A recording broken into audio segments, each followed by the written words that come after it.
बहुत पुरानी बात है। एक आदमी था जिसे एक बीमारी थी बहुत ही ज़्यादा बोलने की। वो 2 मिनट भी शांत नहीं रह सकता था। दवाई के रूप में उसे बोलना जरूरी था, अन्यथा उसके शरीर में हलचल होने लगती थी। उसे किसी भी विषय में हर 2 मिनट में बोलना ही होता था। वो आदमी भी इससे बहुत परेशान था और सोचता था कैसे इससे छुटकारा पाऊं। वह गुरु की तलाश में बाहर निकला। उसे एक पेड़ के नीचे एक गुरु साधना में लीन दिखाई दिए। उसने सोचा यही शायद मेरी मदद कर सकते हैं। वह साधना पूरी होने का इंतजार करने लगा। जैसे ही गुरुजी साधना से बाहर निकले, वह उनके चरणों में गिर गया और बोला, गुरुजी, मैं आपका शिष्य बनना चाहता हूँ। गुरुजी ने भी उसको अपना शिष्य बना लिया। बाद में गुरुजी को इस बात का पता चला कि उस आदमी को बहुत ही ज़्यादा बोलने की आदत है। वो आदमी 2 मिनट भी चुप बैठ नहीं सकता। वो आदमी हर रोज गुरुजी से एक ही बात पूछना कि गुरुजी, इस दुनिया का सबसे बड़ा ज्ञान क्या है? और जब भी गुरुजी से ये सवाल पूछता तो गुरुजी चुप हो जाते हैं। गुरु भी अपने बोलते, क्योंकि गुरुजी को पता था कि शिष्य को ज़्यादा बोलने की आदत है और अभी इसको सबसे बड़े ज्ञान के बारे में बताना व्यर्थ की बात है। इसीलिए वह चुप हो जाते थे, कुछ भी नहीं बोलते। उसे हर रोज एक पास वाले गांव में भिक्षा मांगने जाया करता। वहाँ से भिक्षा मांगता और वहाँ से जो कुछ भी मिलता आश्रम में लेकर आता। गुरुजी को इस बात का पता था कि किसी को कुछ ज़्यादा बोलने की आदत होती है। इसीलिए गुरुजी उस शिष्य का ध्यान रखते कि कहीं मुसीबत में ना फंस जाए। एक दिन वह एक गांव में भिक्षा मांगने जाता है और किसी घर में जाकर भिक्षा मांगता है। जब उसे ज़्यादा बोलने की आदत थी, वह 2 मिनट भी चुप नहीं बैठ सकता था। इसीलिए उसने उस घर में नज़र घुमाई तो उसकी नज़र एक भैंस पर पड़ी। भैंस शरीर में बहुत मोटी थी और उसके घर का दरवाज़ा बहुत छोटा था।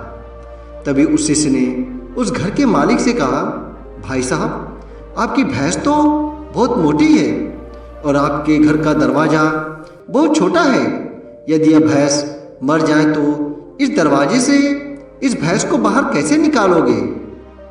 जैसे ही यह बात उस आदमी ने सुनी तो डंडा लेकर शिष्य के पीछे पड़ा उसे मारने के लिए, लेकिन शिष्य वहाँ से भाग खड़ा हुआ।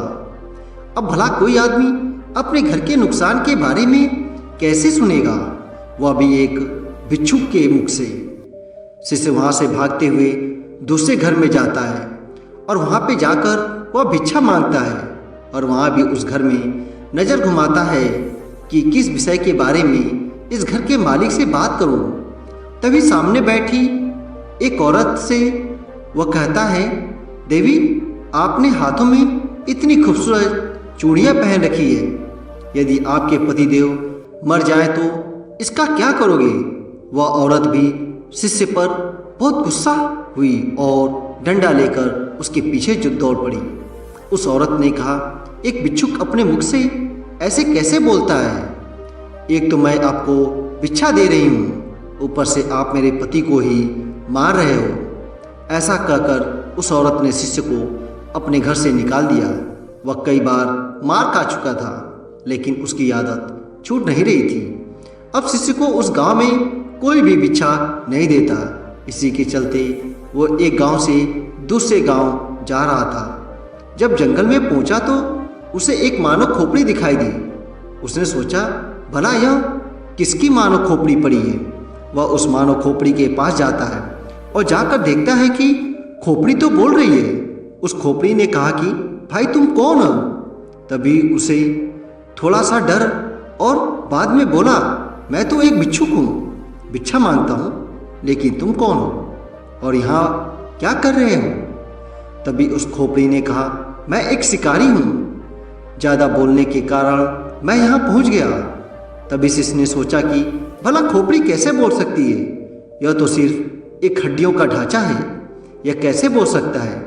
और यह बात यदि मैं राजा को बताऊंगा तो राजा जरूर मुझे इनाम देगा। इसी के चलते वह शिष्य दौड़ता दौड़ता राजा के दरबार में पहुंचा और राजा को जाकर अपनी सारी बात बताई। राजा को पहले तो लगा इसने मदिरा पी रहा और इनाम के चक्कर में इतनी बकवास कर रहा है। बाद में जब वो अपनी बात पर अड़ा रहा तो राजा ने कहा, ठीक है, ये तेरी बात सच निकली तो तुझे इनाम दिया जाएगा, अन्यथा तुझे फांसी लगा देंगे।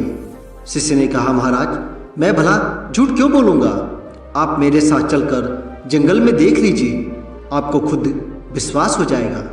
इसके बाद राजा ने आदेश दिया कि 4 सैनिक इसके साथ जाओ और अगर इसकी बात सच निकलती है तो इसको अपने कंधे पर बिठा कर लाना, और यदि बात झूठ निकलती है तो इसको घसीटते हुए राजमहल लेकर आना।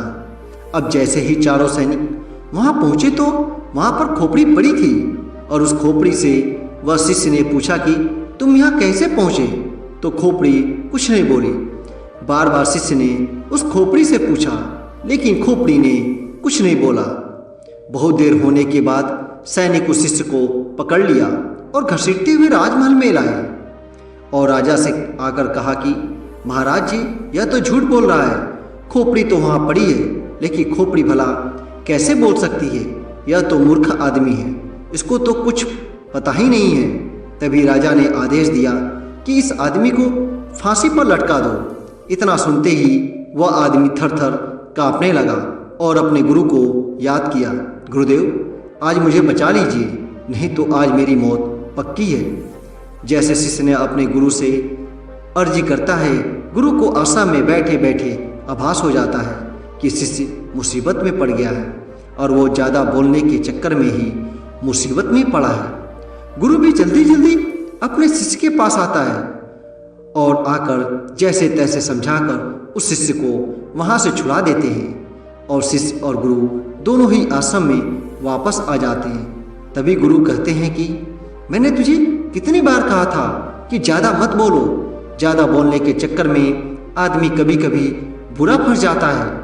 तभी वह शिष्य कहता है, गुरुजी मेरी आदत पड़ गई है, अब मैं चाह कर भी इस आदत को छोड़ नहीं पा रहा हूँ। मुझे पता है मुझे सिर्फ दुनिया का सबसे बड़ा ज्ञान मिल जाएगा तो मेरा मन अपने आप शांत हो जाएगा, मैं अपने आप चुप हो जाऊंगा, लेकिन आप हो कि मुझे सबसे बड़ा ज्ञान बता ही नहीं रहे हो।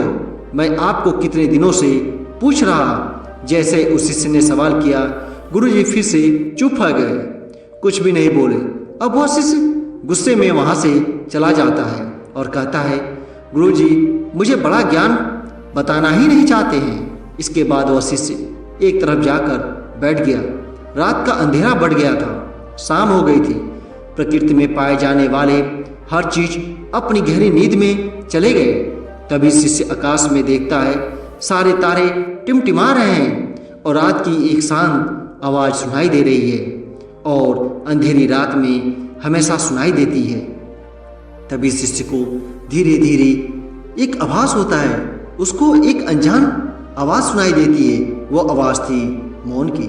उसका मन एकदम खुश हो गया, वह कुछ भी बोल नहीं पा रहा था। उस दिन उसका मन एकदम शांत हो गया।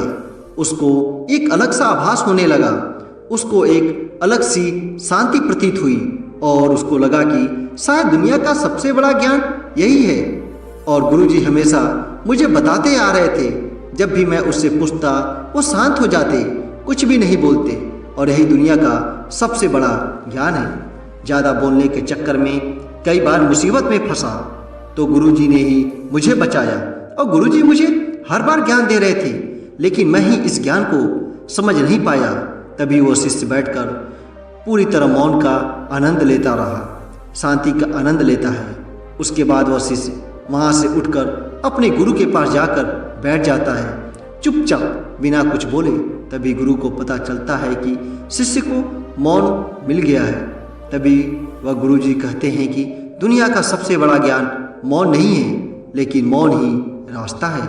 सबसे बड़े ज्ञान को पाने का सबसे पहले हमें मौन होना पड़ेगा, तभी हम सबसे बड़े ज्ञान को पा सकते हैं। उसके बाद गुरुजी कहते हैं, इस दुनिया का कोई भी शब्द मौन से बड़ा नहीं हो सकता। मौन एक तपस्या है, मौन एक साधना है। इस मौन को हम कोई धारण नहीं कर सकता, और जिसने भी धारण किया वह दुनिया का सबसे बड़े ज्ञान के चरम पर पहुंच जाएगा। सबसे बड़े सुख के चरम पर पहुंच जाएगा। उसके मन में किसी भी तरीके का सवाल नहीं रहेगा, सब सवाल खत्म हो जाएंगे, कुछ भी नहीं बचेगा, शून्य बचेगा, एक बिंदु बचेगा। बस उस बिंदु में ही जलता है असली बौद्ध का दिया। जिसके बाद शिष्य कहता है, गुरुजी आखिर मौन कैसे रहूं? मैं जब भी ध्यान करने बैठता हूं तो मेरा मन एक जगह लगता ही नहीं। मेरे मन में हजारों विचार आते हैं। मैं जितना मन को मौन करने की कोशिश करता हूं उतना ही मेरे मन में ज़्यादा विचार आते हैं। ऐसे में मैं क्या करूं? उसके बाद गुरुदेव ने कहा, मेरी बात को ध्यान से समझो। जब ध्यान करने बैठा तो मन को किसी तरह शांत करना है, इसे एक छोटी सी कहानी के माध्यम से समझो। दोस्तों, इस कहानी में आप खो जाए इससे पहले कि चैनल को सब्सक्राइब नहीं किया है तो चैनल को सब्सक्राइब करें और वीडियो को लाइक करें। एक किसान था और वह गुरु के पास आता है, कहता है, गुरु मेरे जीवन में बहुत कामकाज है, मैं काम करके थक जाता हूँ, मुझे कुछ समाधान दीजिए। उसके बाद वह गुरुजी उस किसान को एक जिन देता है और कहते हैं कि जिन अपने घर ले जाओ, इसे जो भी बोलोगे वह सब काम यह जिन कर देगा। लेकिन हाँ, एक बात का ध्यान रखना, इसको खाली मत रखना, यदि इसको खाली बैठा दोगे तो यह तुम्हें खा जाएगा। किसान ने कहा, गुरुजी खाली बैठने का तो काम ही नहीं है, मेरे पास तो इतना काम है कि यह पूरी जिंदगी व्यस्त रहेगा। इसके बाद वह किसान उस जिन को लेकर अपने घर चला जाता है। लेकिन वह जिन था कि हर काम को बड़ी जल्दी कर देता था। उसे तुरंत किसान का काम कर दिया। जब खाली हुआ तो किसान ने अड़ोसी पड़ोसी के काम करवाए, फिर भी लेकिन वह जल्दी से काम को खत्म कर देता और काम खत्म होने के बाद वापस किसान को बोलता कि मुझे जल्दी काम दो, नहीं तो मैं तुम्हें खा जाऊंगा। अब किसान इस चीज़ से परेशान होने लगा। वो वापस उस जिन को गुरुजी के पास लेकर गया और कहा, गुरुजी आप इसका समाधान कीजिए, यह तो बड़ी जल्दी काम को कर देता है और मुझे खाने के लिए कहता है। तभी वह गुरुजी उस जिन को और किसान को लेकर उस खेत में जाते हैं और जिन को कहते हैं कि एक बांस का डंडा लेकर आओ। किसान बांस का डंडा लाता है और गुरुजी उसको खेत में रोप देते। उस डंडे को रोपकर उसके बाद गुरुजी जिन को कहते हैं, जब भी यह किसान कोई काम करने के लिए बोले और काम खत्म हो जाए तो इस डंडे पर चढ़ना है और उतरना तुम्हारे पास। जब काम न हो तो यह काम करते रहना। यह सुनते ही किसान बहुत खुश हो गया क्योंकि उसको समाधान मिल गया था। अब अगर जिनके पास काम नहीं रहता तो डंडे पर उतरता चढ़ना अब किसान को परेशान नहीं करेगा। हमें ध्यान के समय में अपने मन को सांस के साथ बांध देना है। जैसे सांस बाहर जाती है तो उसके साथ मन को बाहर, और जैसे सांस अंदर आती है तो मन को अपने अंदर। धीरे धीरे इसका अभ्यास करते जाओ, धीरे धीरे आपका मन शांत हो जाएगा। ऐसा नहीं है कि सिर्फ तुम ध्यान के समय ही ऐसा करो। जब भी तुम कुछ काम करते हो, कहीं जा रहे हो, किसी से बात कर रहे हो, उस समय मौन रहकर अपनी सांस पर ध्यान दो। अपने मन के अंदर की आवाज़ को सुनो, सांस की आवाज़ को सुनो और उसी के साथ अपने मन को जोड़ दो। धीरे धीरे आपका मन पूरी तरह शांत हो जाएगा। जब भी कभी बोलना पड़े, किसी को जवाब देना पड़े, पहले याद कर लो क्या बोलना है। उसके बाद कम से कम 5 सेकंड रुक जाओ, उसके बाद अगले का जवाब दो। इससे तुम्हारा ज़्यादा बोलने की आदत भी कम हो जाएगी और तुम पास बोलने के लिए 2 ही बातें हो, उनमें से एक बात बोलो। और जब तुम्हारे पास बोलने के लिए 3 बातें हों तो उनमें से 2 ही बोलो। धीरे धीरे ज़्यादा बोलने की आदत चली जाएगी क्योंकि हमारे मन को शांत करने से पहले चुप तो रहना ही होगा, जुबान को बंद करना ही पड़ेगा। शांति को मुंह से भूलकर या लिखकर नहीं बताया जाता, उसे सिर्फ अनुभव किया जा सकता है। और जब तुम मौन होकर अपने ध्यान में उसको अनुभव करोगे तभी उसकी तुम्हें सही असलियत का पता चलेगा। अब वह शिष्य को मौन का महत्व पता चल चुका था। उसे दुनिया के सबसे बड़े सुख का अनुभव हो चुका था। उसे असली शांति का अनुभव हुआ। हमें भी अपनी ज़िंदगी में मौन होकर उसका लाभ उठाना चाहिए। इस मौन के अंदर जो शांति है उसका वास्तव में कोई अद्भुत अनुभव होगा क्योंकि इतने बड़े बड़े संतों ने, भगवान बुद्ध ने इसको सबसे सर्वोपरि बताया है, सबसे बड़ा सुख बताया, ज्ञान का पालन मार्ग बताता है।